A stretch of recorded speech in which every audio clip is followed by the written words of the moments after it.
Welcome, gamers. This week's episode of Last Call Gaming. We're episode number 169. Today is May 24th. My name is Craig Perales. Joining me, as always, is Mandrew Montemayor. Quick, just announcement is, I think if you guys didn't realize that there wasn't an episode last week, it was because I was out. I was under the weather, but nice little plug, though. Andrew and CN stepped up and did a little early impressions of Zelda Tears of the Kingdom. I thought it went pretty well. I just wanted to say, unfortunately for the audio listeners, if you were listening for the podcast, we didn't upload that. We tried to keep it mainly for episodes.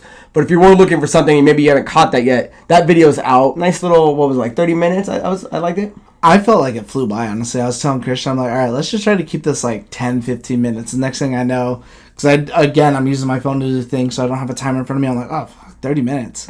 Where did the time go? Are you still, I guess we'll get into what you're up to, but I mean, are you planning on beating this game, like, yeah, by the end of the month? Yeah, hopefully this weekend, because that's why I took the 4 days off. I'm like, all right, if I'm not hungover, if I'm not doing anything else, I'm going to smash this game. That's what I like about you, your ability to commit. So, guys, welcome to the YouTube show. If you're watching us on YouTube, make sure you like, comment, subscribe, hit the share button, hit the notification bell. If you guys are interested in following us on any of our social medias, our Linktree link is in the description of the YouTube video. And if you guys are listening to the audio-only version of this podcast, you can check us out on any podcast platform of your choice. And if you do so, please leave us kind reviews. So, before we dive into our main topic today, guys, we'd like to do, what are you up to? When Andrew and I take a second, talk about anything we've been playing, anything we've been watching. So if you want to kind of piggyback off of maybe more Breath of the Wild, why don't you tell us what you've been up to, my man? Sure, I'll go first. So I have been playing Breath of the Wild. I'll get into why I really am not. I'm far into it in a way that right now I'm literally just exploring. I haven't done a single dungeon. I'm just doing all the shrines, going to all these areas I shouldn't be at. I'm just finding my way to like weasel around. Like literally once that game opens up, you can just go wherever, man. Like I kept saying it during the review, but even still, I'm like getting all the way down now to the bottom of the map, and I'm like, man, like it is just insane that I'm having so much fun doing all this stuff and seeing all these people that I'm like, I don't really feel the need to do the dungeon, but I'm kind of almost there, because I'm like, you know what? I just kind of maybe want to get myself overpowered, and then maybe I can just cruise through the game. Because I guess it's so new, everyone's looking to get their hearts up. That's kind of everything that I'm hearing. It's like everyone's like, I'm not really doing the story. I'm just trying to level up, get all my stuff ready to go for the big adventure. Yeah, so I think I'm just about ready to get to where I want to be, to where I'm like, okay, now I'll start trying to knock out a couple story beats. I'm doing a couple story beats as I'm like traveling and stuff. I'm not like committing to beating like any of the dungeons. But what did take me away is Warzone, as many of you know, is my big video game addiction. They dropped a rank mode on there, and I didn't talk about it too much. I think it's going on its like third week now. We didn't do an episode last week. I didn't talk about the first week it came out because I didn't play it. I'm like, I don't know if I want to play it, dude. It's just for like sweaty people. It's gonna be hard lobbies where people are just camping in corners and this and that. But then they made it to where you can only play trios, and lately I've only ever had 2 other people online. And so that's the only way for us to play trios. And I've been ranking up fast because I've been killing it. And I'm already high-end gold. I think about to go into platinum, and then it's diamond. So I'm super addicted to that. Is it a number base that gets you to the next one, or is it just onyx, gold, silver? There's points that you have to get, but it is number based. It's gold 1, 2, 3, and then platinum 1, 2, 3, whatever like that. And I like the way that they do the rank system, because you actually, once you get up into the higher ones, you start in a deficit. So what you do is you start a match, and it charges you points to get into the match. And so if you don't kill anyone, if you don't place high, your rank will go down based on that if you lose too many points, too many matches like that in a row. So it really does entice you to work as a team. Sometimes too, like I'll be flying and it'll be the end of the game, maybe someone buy me back and they got wiped. I'm like, fuck, well the circle's almost done. I'm just gonna float in the air because I can't kill anybody with just this pistol. I'm gonna float for a little bit, let the circle close, get my points to where we're out of negative as a team, and then now I'll get down there, because now I'm not afraid to lose, because I'm not losing any rank, I'm not gaining any rank. So it really kind of opens up, like you're really kind of thinking about a lot of that stuff as you're playing too, because it's not just based on killing, it's based on placement if you get like first, second, but it's also based on top 50, top 10, it goes top 40, plus you get like assists, and there's all kinds of lots of things. It's just addicting. Nice. And I'm seeing more thing for you to conquer. I was saying, I'm seeing a lot of people too, like big streamers who kind of were talking shit about Call of Duty before, or back in this now. You can look up any big Call of Duty player and you'll see road to top 250. Because that's what's pretty cool about it too. Is I think Diamond is the highest one, but after that, like it's top 250 in the world is what they have you listed as. And I'm like, damn, that's so cool. I don't think I'll ever get there, but I'm playing and I'm enjoying it. It's like Twitch, we gotta start streaming you. And then the only other thing I've done, because I'm still trying to finish Big Bang Theory and right at the tail, is I did watch The Invisible Man. That movie came out in 2020. It's like a horror thriller movie. It's a new take on The Invisible Man, like very modern, and I actually really, really liked it a lot. I thought it was such a good movie. I don't remember the trailer. It's the chick, the hand goes on the shower. Oh yeah. I do remember that. I'm like, that looks pretty cool. Yeah, it's like really, really, really good. Like it has. There's lots of nods to the old one, but it's a complete like modern take that I was like, I don't know how you really kind of do that, but the way they explain everything, it's not like some kooky potion or something like that, and it really does. I really love like the cinematography of this because they do lots of like weird angles too, like where the chick will be doing something and the camera's at a weird angle that makes sense for like if you're filming something, but it also gives you that paranoia of like, you know, everyone's had that feeling like you feel like you're home or you hear something, you're like, hello? And maybe you go check whatever. Like, they perfectly nail that paranoia in here. I think it's such a good movie. So if you haven't watched it, definitely get out there and check it out. I've never seen the original, like, Invisible Man, but the only thing I compare it to is Kevin Bacon's Hollow Man. You ever seen that? Oh, yeah. Nice. Which I actually really enjoy that movie. That was a good one. I think that's a really cool movie, too. So this is, like, a natural evolution progression of something like that. Nice. Because I remember they were trying to do that monster universe with Tom Cruise's this guy wouldn't have been there. And then I know they did Benicio del Toro's Werewolf. That wasn't part of the group. I think maybe they might have tried to do something and then scrapped it because this guy doesn't take like a potion or something like that. Like it's a very like modern take and it explains it really well, like how the dude is able. I don't want to spoil it. Obviously, the guy does get invisible, but I'm not going to tell you how. So excellent. Definitely check it out. Nice. I think you would really like it again because it's not crazy scary, but it's like a very like paranoid. I remember watching that trailer and I was like, this looks pretty dope. So what was it on? Did you say? I think I watched this on Peacock. On Peacock, okay. Nice. As far as what I've been up to, watching-wise, I watched a couple of things. I watched the Dungeons & Dragons movie. I watched Ant-Man Quantumania. Those are both a little older, but if you do want to catch them, they are streaming now. But the movie I just recently saw was the new movie Air, which came out on April 5th of 2023. It's streaming on Amazon Prime, so if you guys are interested in watching it. I didn't know that was streaming. I'll check that out. That's why I didn't know it was actually, I thought you could VOD it, but yeah, it's the movie with Ben Affleck, Matt Damon, Jason Bateman, Viola Davis, Chris Tucker actually makes an appearance.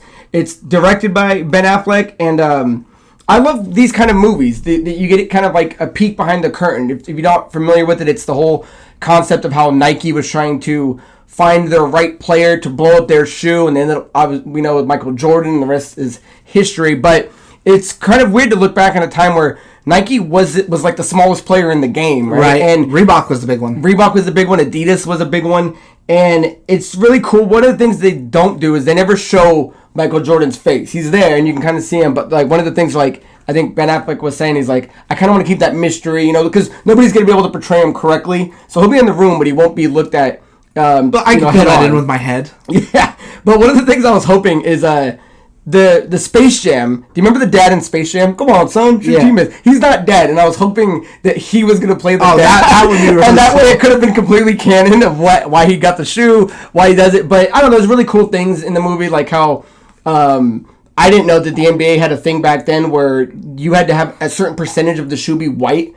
And what they did with this one is they added more red, and then he was getting fined, and they're like, we'll take care of the fine. So, I don't know, it's got a lot of cool trivia if you're into that. So, again, it's on Amazon Prime. I watched it. It's doing pretty good. I think on Rotten Tomatoes it's like a 90, but other places are giving like a 7. So, I thought it was pretty good.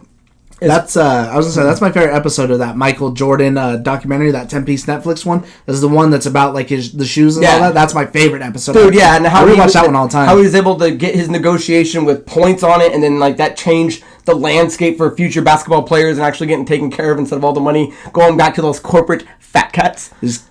Corporate fat cats. As far as what I've been playing, I just beat this game called Fuga Melodies of Steel, developed and published by CyberConnect 2. It came out in 2021. If you're Cyber Connect 2 sounds familiar. They do a lot of stuff. They did a lot of the old .hack games from back in the day. They do a lot of the Naruto games. More recently, they just did the Dragon Ball Z Kakarot game. So it's a pretty well-niche studio. But the reason I played it is because I saw number 2 came out on Game Pass. And I was like, oh, I really want to play this. And I'm like, should I play number 1 first, though? Because there's some games you don't have to. I would strongly recommend that if you're going to play number 2, to play number 1, because it's so story heavy. And what I didn't know until I was actually looking this up is that Fuga Melodies of Steel is actually the 4th game in a series called Little Tail Bronx, and it's a prequel to a game called Tail Concerto and Solitarobo. So it's already part of the series that I never heard of. Is it a prequel to American Tail? God, I wish. But how long did it take you to beat? The game, when I looked it up, it says that it's around, you could cruise to it in 15 to like 18 hours. I think I did it in 20 something, because when I was looking at some of the runs, so essentially you're in this big ass this tank, and all the different characters have different abilities. So there's blue, red, and yellow what gun you can be, and each one has a different abilities, and you can set them up with other characters, and whoever's behind you will give your character an ability. But what's gnarly in this game is that if you start taking too much damage, there's this cannon that you can blast that'll wipe people out. But the only way to use it is to sacrifice the children. Oh. So if you run through the game in 13, 15 hours, you're doing that because you're smashing the bosses. Crazy enough, I was like, well, because there's an achievement to beat it with all the kids alive. So I was actually able to do that. So that's why it took me a little bit longer. I was actually invested into the game. And yeah, because there's 2 different endings. There's one if you let these kids die, and there's a best ending. So it was an awesome game. It's a whole kind of play like on like Nazi and fascism and stuff. All like this dog race, they're called the Burmans instead of the Germans. Instead of doing like the Heil Hitler, like when they talk, they go like this. So it's a powerful story. Like it's not something that just, it looked really cool. Yeah, it's got a powerful story, dude. People are getting wiped out. It's gnarly. So I would say and one of the things I was reading, it's like, this is the best game of 2021 that no one's ever heard about. And I'm beating the chapters, because there's 12 chapters. I'm like beating chapter 3. It's still diamond achievements. So it's like really nobody's played this game. So I would highly suggest that if you're interested in a different type of RPG, is the first one on Game Pass? Check it out. Yeah, they're both on Game Pass. Okay. So that's what I've been playing, guys. And I actually just started number 2 yesterday. And after starting number 2, it instantly jumps into, you should know who these guys are. So again, if you're going to play it, play number 1. So with that down and out of the way, guys, make sure you leave in the comments down below what you've been playing, what you've been watching, or any recommendations you have for us. So with that being done, guys, let's jump into our main story, and that is the PlayStation Showcase aired today as we're recording this. The last one, if I'm remembering right in Reddit, the last one was in September of 2021. So it's been a minute since they've done a proper showcase. Because in my head I was like, they do them all the time, but I was getting confused with State of Plays. So this was the first proper showcase that they've done. It's about an hour long. If you want to check it out, the link will be in the description if you want to watch it. It showed off a bunch of new games, a bunch of stuff for the PSVR 2, a few peripherals. But I kind of want to get into, before we dive into it, is like, how was the showcase? Because instantly I was seeing people write that this thing was underwhelming. People were giving it 5 out of 10s. A lot of people were saying that there was no exclusives except for Spider-Man 2, which we will get into. But I just want to push back a little bit, and I want to ask you, do you think it's fair for people to say that there was no big exclusives? Because we'll get this off the bat. This is what they had a missed opportunity to do. What they didn't show off was Final Fantasy VII Rebirth, Ghost of Tsushima 2, which I believe they're calling Ghost of Kamakura, Wolverine, Last of Us Factions, Astro's Playroom 2, right? So this showcase didn't show these specific exclusives, but on the other hand, what they did do is show off a lot of games that were PS5 and PC. And a lot of people are saying, well, that's not an exclusive. But in my mind, a lot of things go to PC, but it's a console exclusive. If you were to look for this game and you're not playing on PC, you'd go, what console am I playing this on? It's only on the PS5. So, I don't know, before we dive too much into it, do you think this was a missed opportunity not to show off pure exclusives? Do you think it was mediocre? Do you think it was somewhere in the middle? What were your overall thoughts of it? I thought it was okay, but that's mainly because there's for me, I felt like there was a bit too many CG trailers to where I even wrote it down on here. Like one of the games that they showed off, like Neva it almost has this like Princess Mononoke like film vibe, the one with the big wolf and stuff. That was I'm badass. like, I don't even know what this game is. Yeah, but I like don't that know book, how, though. yeah, I was like, I don't know how it plays. I don't know what it's supposed to do. I don't know what kind of gameplay this is. And then I forget what the other one was that it shows later on, but there's like a cat kind of walking. Oh, Remnant Hill. Yeah, Remnant Hill. Also, cool art direction and stuff. I'm like, I don't know what this game is. Yeah. So I felt like there was a lot of, they showed off some quick stuff. I'm like, well, I don't know what this is. I don't know what kind of game it is. I don't know if it's a hack and slash. I don't know if it's a fucking platformer. I don't know anything. So that was my biggest thing. But I did enjoy it. I like that I didn't have to see some corporate guy come out every 2 minutes, but like, well, here's our game, and we're going to explain this for 10 minutes. Times you see crying Ryan on there. Yeah, Jim crying. But other than that, I do think that they should have at least, because there was a lot of games in there that are going to be third party too. So, or not third party, but going to be cross platform on Xbox and stuff. So they should have, I think, done at least. Maybe at least factions. I don't know what could be. I thought for sure Final Fantasy VII Rebirth would have been on there because it's expected to be coming out this year. And if you're not going to show it off now, then when? Yeah, I thought that would be on there too. I think that'll probably be a state of play game though. Now that I've had time to think of it, 12-minute thing. I think that'll be a full state of play thing that's going to come up because 16 had a big chunk of time in there, and that comes out June 22nd. That's literally here in like 2 weeks, 2.5 weeks. So. I think a lot of people maybe it's just because the last couple that they've done have been like these huge big blowout events that this was the first one in a while that's been a lot of kind of smaller in games that we don't know what they are yet with a couple big ones versus just hammer to try to bury Xbox into the ground. Yeah. That this felt maybe like a more safer one because I wasn't blown away by anything I saw in here, but there was a couple that I'm like, man, that's really cool. But I also know that that's going to be on another platform. So what would you lean towards more? Missed opportunity, or they did it right? I think it's like a little bit of both. A little bit more to that. If this is negative instead of being in the middle. It's a little bit more. I thought so too. I thought it was well. But I'd say like a 70%. Because I can hear what people are saying about, like, where was Final Fantasy? Where's Wolverine? Where's Factions, for God's sake? But it's like, they still showed off a couple of things that were, even though it's PC, PS5, I still would go, that's an exclusive. I think the bigger thing, too, is if you're talking about Final Fantasy VII and missed opportunity, they should have taken 16 out then and put 7 in. Because 16 just had enough. 16, I think, just... this Monday had like the first 4 hours of it or something like that, or 4 hours worth of gameplay preview. So everyone's been talking about that, where we know less about 7 Rebirth. So I think maybe that's where people are. But it's like, why would you want both of those in this thing? Yeah, I understand that completely. So let's dive a little more. On top of phone play, Square Enix is killing it. Dude, you know Square's coming hard with it. So let's dive a little more into the showcase. So before we get into the games that we want to talk about, I did want to point out that they did a little thing for PSVR 2, which Andrew and I don't own. We're never going to play. As of right now, I'm not too into VR, but I will just kind of point out what there was. There was Resident Evil 4, Arizona Sunshine 2, Crossfire, Sierra Squad. I think it was called Synapse, which was the dude running back into the brain over and over. And then they did the Beat Saber Queen Pack. And I got to say, as much as we don't play the VR, I'd argue you probably would think Resident Evil 4 looked the best, but that Arizona Sunshine 2 game, I thought looked really interesting. So, and I think, because what you're seeing is that the PSVR 2 is an expensive piece of hardware. And from what I've seen, and not a lot of people are buying it. I don't think it's selling well, Yeah, not a lot of people are buying it, and they needed a shot in the arm for people to go like, okay, well, give me another reason. I thought those were some decent-looking games. I mean, I don't know what people are looking for. If you're going to buy a VR, there's only so many games you can make that can do that. I thought all of those looked very playable. I think that I was wondering too when I was like, I wonder if this Crossfire is related to that Crossfire X game. Yes, I thought so too. I was like, Crossfire X. So anyway, that's for PSVR 2. We're going to move on from that. And the other thing I wanted to talk about before we dive into more of the games is that it had a couple of peripherals that it was showing off, and 2 specifically, and one was codenamed Project Q. It was stated to come out later in this year.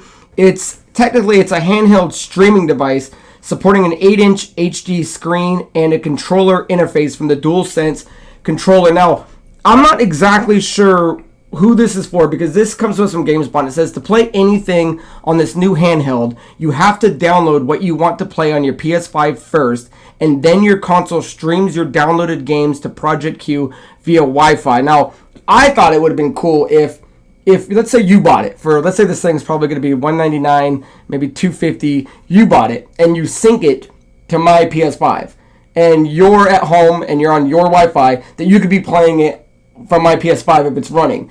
I don't think that's how it's going to work. It sounds like essentially what it's going to be is if I want to go downstairs and play on the couch, this is what I'm going to need to do. Because it's not a PSP or a Switch where it can run on its own. This thing needs a Wi-Fi connection to the PS5 to work. So, I don't know, but you saw this thing. What did you think about it? Or did you watch that part? No, I did. Because it was kind of quick. It came and went. I did see that, and I'm like, oh man, I wonder how expensive. My first thing was how expensive is this peripheral? I don't know if you got to look at it, but that was what it looked like. Yeah, because I was like, for an 8-inch phone, that's very expensive. So for an 8-inch screen right here, it made me think too. I was like, you know what? As much as people give Microsoft shit, I don't have to do that. I could just stream it straight to my phone and have my Pro or my Elite 2 controller stream to my phone, and that's the same thing.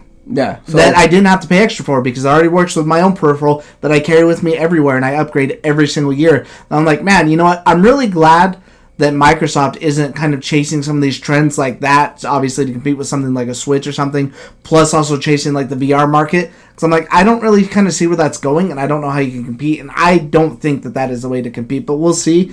But I don't see it coming out at a decent price point because the VR2 is already crazy expensive. Yeah. That what is this thing going to cost now too? Yeah, and that's what I'm saying. Wouldn't it have been cool if it, because it would get how many other people into the PS5 space if I own the PS5 but you had that and you could play my games from there. Like, that would have been a cool thing, but if it's just something that I have to go down, it just gives me another access in my own house, and I can't even take it outside.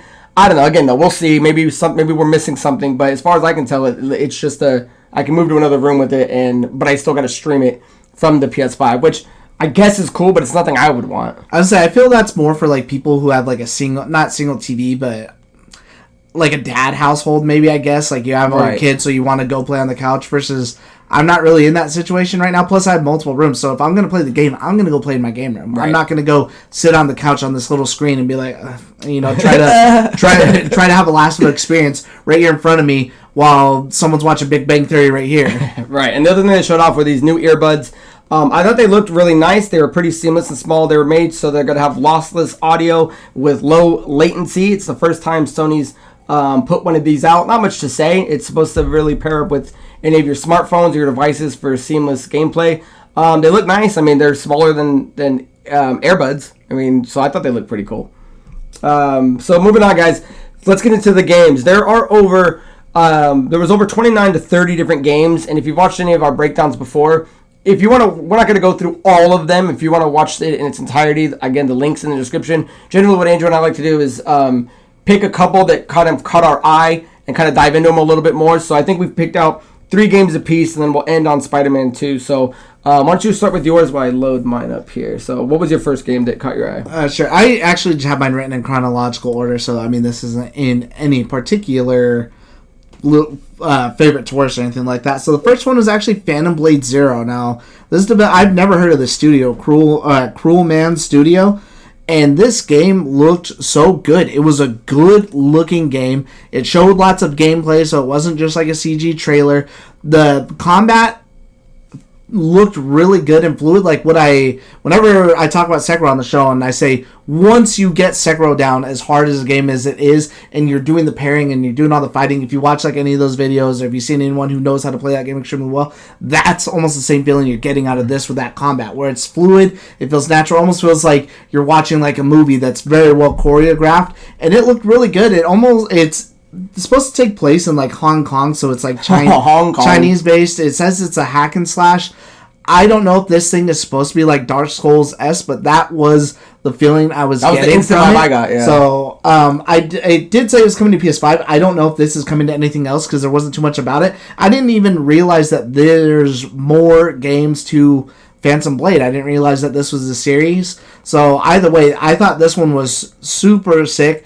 And I'm like, man, hopefully, if this does come out to other things, this will be something else I could play. Because I tried Wolong the Fallen when that came to Xbox, and again, I said it before, I'm like, man, this just doesn't really get it. This isn't for me, whereas this, I was super into this. Yeah, that game looks dope. So, the first game, and again, I'm like Andrew, mine isn't not in any particular order, but the first one that caught my eye was Helldivers 2, a game coming to PS5 as well as PC. It says that it's coming out in 2023, and this is by Arrowhead Games. I gotta say, right at the bat, when we were watching it, the CGI looked awesome. Like, that dude looked real, or close to as real as you could get, especially when you look at all these other ones. Obviously, facial and hair's getting better. That one for me, I was like, dude, this guy looks spot on. And then instantly, I think you and I were talking earlier, is like this thing screamed like Starship Trooper vibes. Like I thought that's what it was because there's that game that's on PC. I'm like, oh well, here's the trailer for it coming to PlayStation. Especially too, he's like, well, you can do your part, and it says like fight or something like that. I'm like, oh okay, and then bugs come out and kill the family. I'm like, oh okay, like it's Starship Troopers. This looks cool. Yeah, and it's got this humor that I just instantly love because in the very, and I don't know if anyone caught it. I don't know if you caught it. In the bottom, when it's first starting out, there's this little print, and I'm thinking running on a PS5 or footage shown on, and it says like everybody needs to watch the trailer. This is mandatory. So it's like it's already there, has this fine print making fun of itself. But jumping into the game, I never played Helldivers 2 or 1, and when I looked up 1, I guess originally it was a top-down kind of game. I thought that's what I'd remember. Yeah, and this one I think they've changed it to a like kind of third-person game, and it looks kind of cool. I just wanted to read this. This is what Polygon said about it. It says, Helldivers 2 will let players team up with up to 3 others in a co-op shooter where players fight off waves and waves of nasty alien baddies. Per a post from developer Arrowhead Game Studios on the PlayStation blog, Helldiver 2 aims to keep the hectic bombast of the arcade-style original by letting players call in ludicrously devastating support weapons. And I was kind of looking at it, I'm like, it kind of looks like an Outriders meets kind of like, I don't want to say exoprimal, but I'm just trying to think of things with waves coming at you, and it definitely looks fun, but I mean, is it like zombie waves? Is that the concept of the whole game, is just to live as long as you can? I don't really play too many games where like that's the concept, but from what I saw, it looked fun. Yeah, no, that definitely looked like a game I would want to party up and definitely play. Yeah, for sure. Definitely do that one. So that one caught my eye, and that one is coming hopefully by the end of this year. So my next one is Metal Gear Solid Snake Eater. Well, it's Metal Gear Solid Delta. There's a symbol there, but they didn't pronounce it that way. And then Snake Eater now. Again, that's the remake of Metal Gear Solid 3 that's been rumored forever. Now, all they showed was like a CGI trailer, but there was a lot that you could see in the trailer. Like I went back and I was watching some things. You can see like the Shagahad in the background. I instantly knew what it was as soon as I seen the parrot flying. I'm like, well, that looks like the Ants parrot, because I'm already kind of looking for this game. But as soon as it went through the metal fence, I'm like, okay, for sure, there's got to be Metal Gear, because there's an electrified fence, so you'd have to go around that. It's in a jungle. Then when it shows like the crocodiles and stuff fighting, and then Snake comes out. Is that what they both were?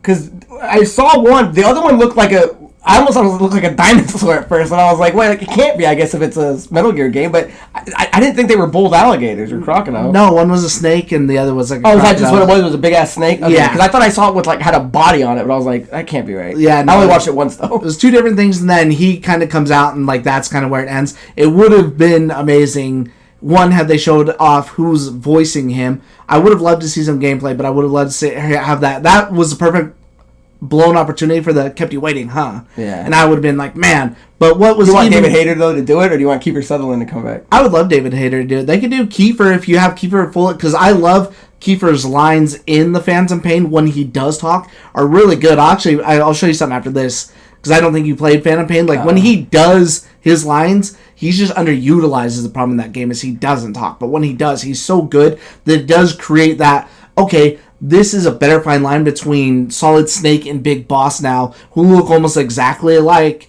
and now you're getting like kind of a difference between them. But what they did, again, there's no date or anything for that. It says coming to PS5, but I believe we've seen online that it's coming to other consoles. But what they did show after that, that's coming autumn of 2023 this year, is it's called the Metal Gear Solid Master Collection, and it's just got Metal Gear Solid 1, 2, and 3.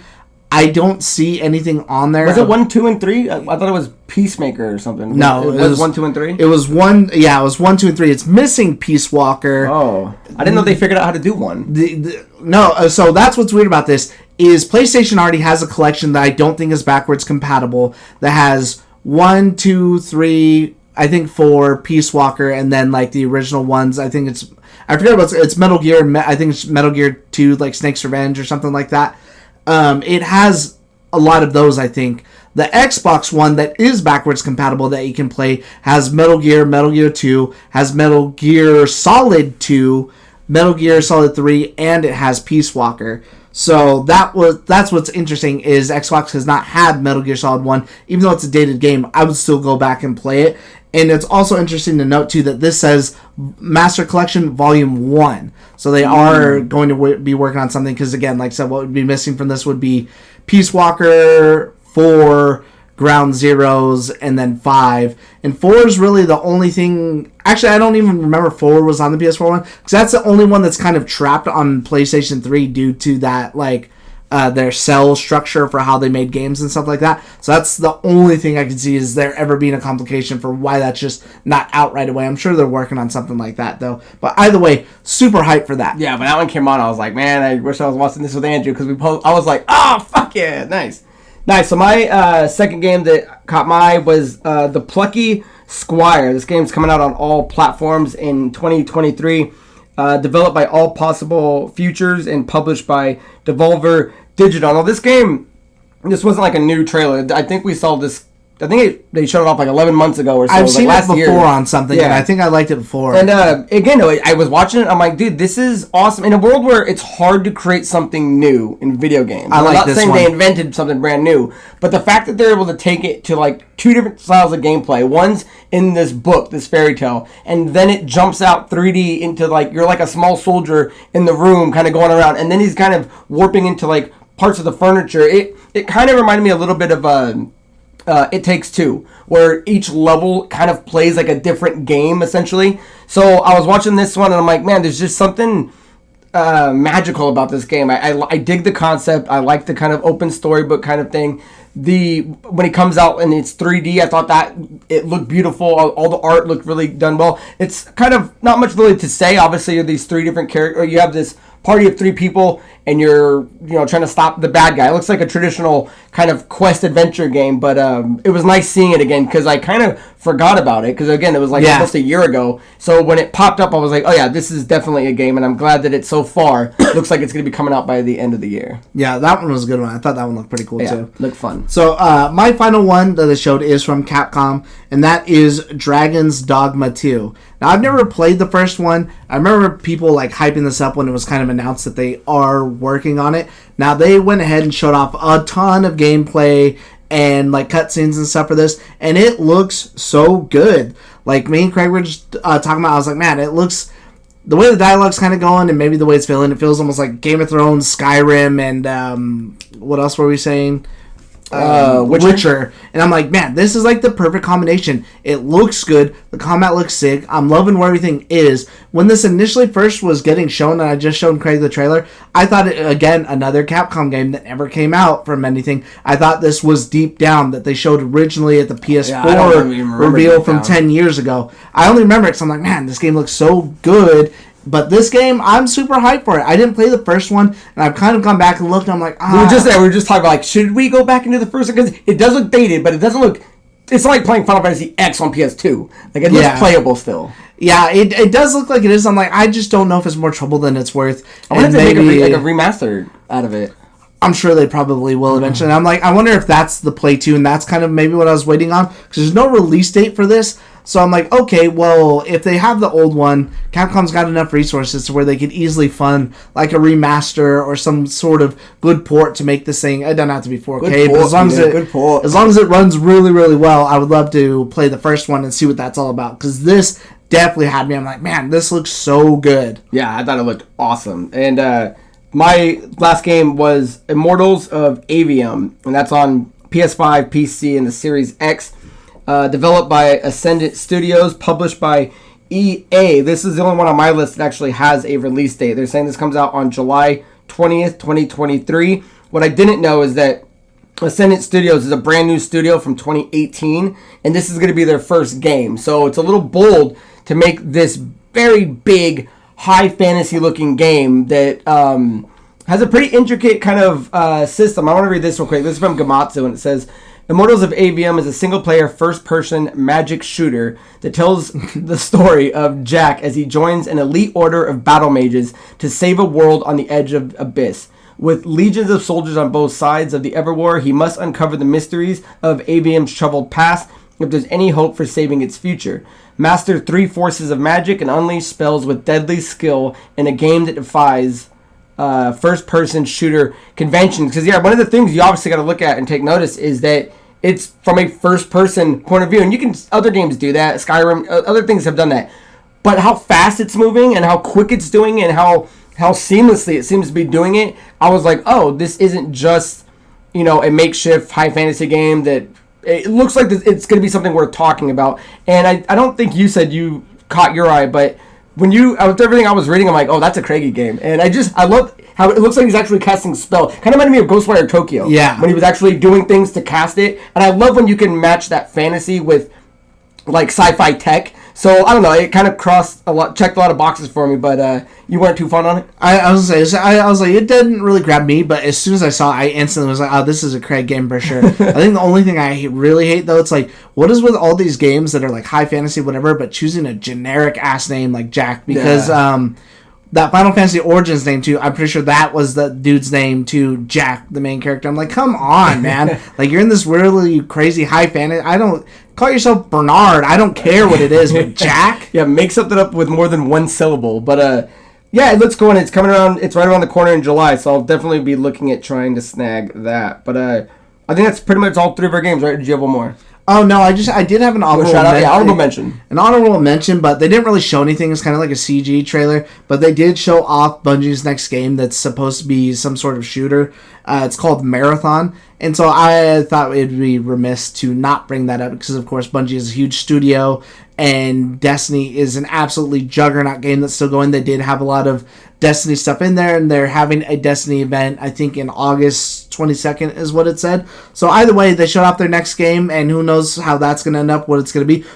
I think the bigger question is if it's even going to be an exclusive, or are they going to keep that third party because it's a new IP now. I think that's their deal, is that they can make games for all platforms. I thought that's I don't know if they'll make this one per se, but I thought that's what it was, but I wasn't sure if it was related to all IP, because if you make Destiny 3, then sure, but if it's a brand new IP, then maybe not. So I don't know. We'll see. Either way, definitely worth bringing that. And it was very colorful. Yeah, it was. And then I guess shout out to Assassin's Creed Mirage. I was going to put it on my list, but I'm so Assassin's Creed out. But shout out is that, like we were saying earlier, it does look like it's returning to form. It does look like it's more the stealthy kind of Assassin's Creed versus I am now a Viking warrior and I'm just going to go, like, where was the stealth in any of those newer ones? So hopefully Mirage kind of brings it back. So yeah, I think it just leaked the other day. It's like 15 to 20 hours. I'm like, cool, that sounds perfect. Back to stealth. I think what they should do is the same thing like Yakuza, well, like a Dragon, Yakuza, what they're doing right now is you can create two now because you have this IP. So you can have the back to the roots stealth, like what people want. I'm really craving that. That'd be cool. But then you can have another game that's like. But then you got to change the titles, right? Because aren't they called two different things, right? No, they're both. Isn't it I mean, now there's two titles in the same franchise, so someone's got to split and be called Assassin's Creed, and I think that should be the stealth version of it. And then something else can be like Animus Warriors or something. So like Dragon, and I can't think of what the other one is. Judgment is what the other one is. That one's more action. So yeah, they could take a name from it or something, like call it the name something with Animus. Yeah, I was like, call it. I know it's Assassin's Creed. Call it Animus. Take a name from something, and then there you go. Now you can have the best of both worlds instead of like feeling like, oh man, we're like pigeonholed into this corner. Yeah. So shout out to those games, and we got to talk about obviously the showstopper, which was a full 10-minute long trailer of Spider-Man 2. Now, so good. It was awesome, man. That's what you come to see, and it's interesting because it starts off with this hunter, and at first I was like, because when Jim Ryan's like, and here's our last game, I'm like, damn, and that's when I'm already looking at those other games, I'm like, it's got to be one of these, because I mean, if there's only one left, it's got to be one of these 6, and the guy starts off hunting, and I'm like, okay, well, what is this? Because I didn't really catch it at first, and then I heard the voice, I'm like, oh, dude, this is going to be Kraven, it's got to be Spider-Man 2, and yeah, it dives into, dude, Kraven looks awesome, Kraven looks like a character that, like a good version of him, you know what I mean? I played other Spider-Man games and Kraven's in him, but it's always just kind of like this lunatic running around that wants to hunt or capture lions. This guy looks like it's almost like a Ra's al Ghul kind of thing. He's the top of the food chain, and he just wants an equal or something like that. You know what I mean? He's like, this guy's, you're supposed to bring this guy, and this is what I get. And then he shows him, what I liked is the new hunting ground. Yeah, and then it shows the double-sided thing, but it's showing all the characters you've met so far, like the Black Cat's in there, Spider-Man's in there.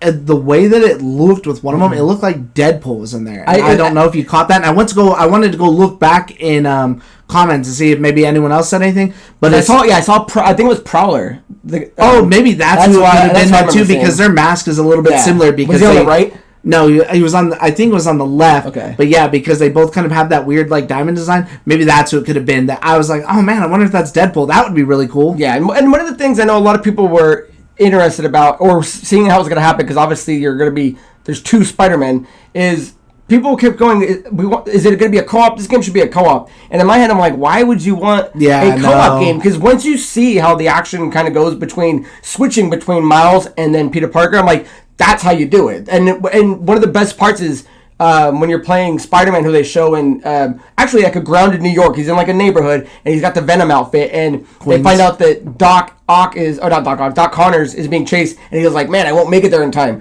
Calls the Miles, and then Miles is already on the east side of town, and he takes it. I'm like, dude, that's awesome. That's brilliant.